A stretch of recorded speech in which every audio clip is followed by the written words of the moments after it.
Joining me now is Russell Hackmann. He's here at the desk. He's president at Hackmann Wealth Partners.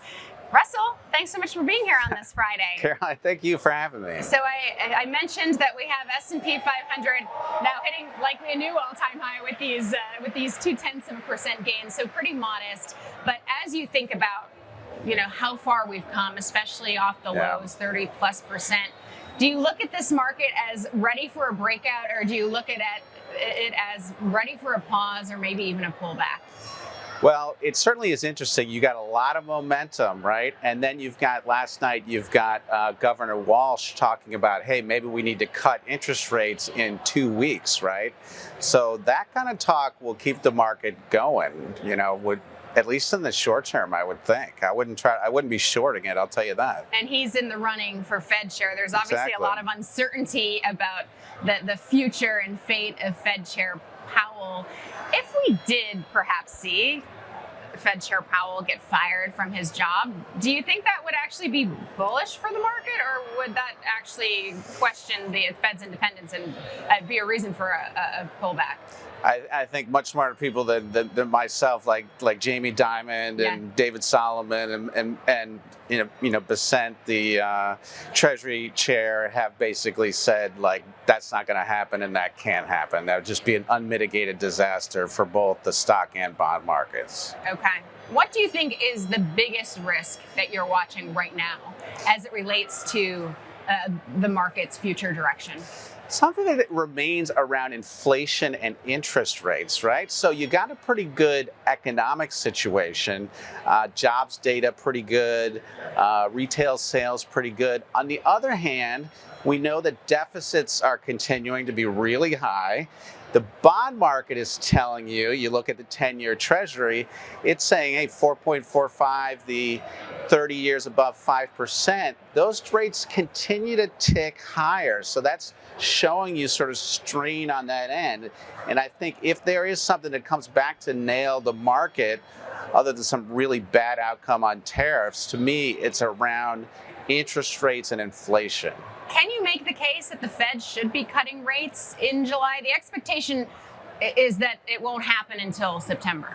Walsh was saying last night that, hey, the economic data's a little bit weak in the job market. He may be advocating for that job for himself, right? Unemployment's at 4.1%. The jobless claims data was friendly, so I'm not sure. And he's out there saying, hey, we need to go to like 3% ASAP. So it makes me sound like he's job-boning for the job, so to speak. Yeah, I could get that sense as well. That's exactly at least what President Trump wants to hear, because we know he's been pressuring Fed Chair Powell to lower rates. So with Fed rate cuts potentially on the table for even maybe later this year, what's the investor playbook to really balance value and growth? I mean, it really is likely, if you look, let's say, over the last, when we talk to our investors who are mostly retirees, $1 to $10 million, you look at the last 5 years of data, and S&P's up around 100% in the last 5 years. So no matter where you got in, you're sort of up. So for me, it's, hope for the best, continue to bank on some growth, but not unwise, particularly for people close to or in retirement, to take some chips off the table, maybe use some things that have a little bit of market protection inside of them.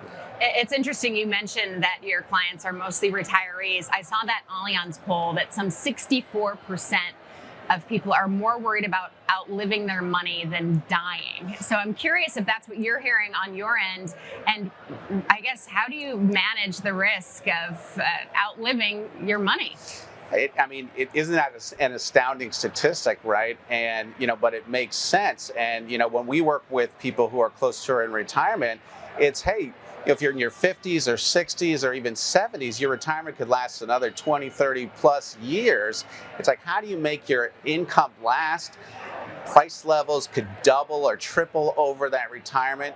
There's different kinds of strategies to use around consistent growing income that we use, but it's not easy, even for people with millions of dollars, to be like, hey, I'm really confident that this is going to last 30 years or more. How many of those retirees want exposure to crypto at this point? You know, we hear about the old 60-40 portfolio, which doesn't leave room for crypto necessarily. Yeah. I'm curious about their thoughts on that.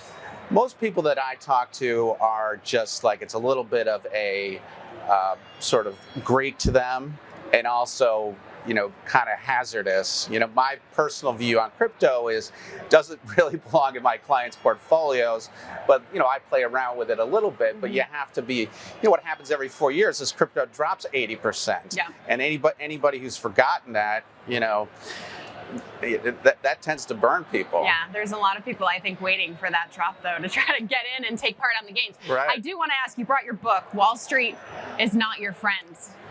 You seem pretty upbeat on the market, so Right. Tell me why Wall Street is not my friend. Yeah, well, I was an equity options guy on Wall Street like early in my career, and sort of taught me a little bit of the inner workings of Wall Street. And while the market is sort of the long-term friend of Wall Street, as we see people come in with portfolios to see us, we see that their portfolios are really ridden with like hidden fees, sometimes conflicts of interest, funds that are underperforming the market. So, it's a little bit like, when they say that those beautiful casinos in Vegas weren't built on winners. I don't think all these pretty buildings here in New York were either. So it sounds like they need to do some due diligence before putting their money in places that might have We recommend getting a potential fees. second opinion. If you're with an advisor, get a second opinion. Get somebody to say, where are there things in here that I'm not seeing. Okay, we'll leave it there. Russell, thank you so much. Thank you, Caroline. Appreciate it. Thank you. That was Russell Hackmann, President and Hackmann Wealth Advisors.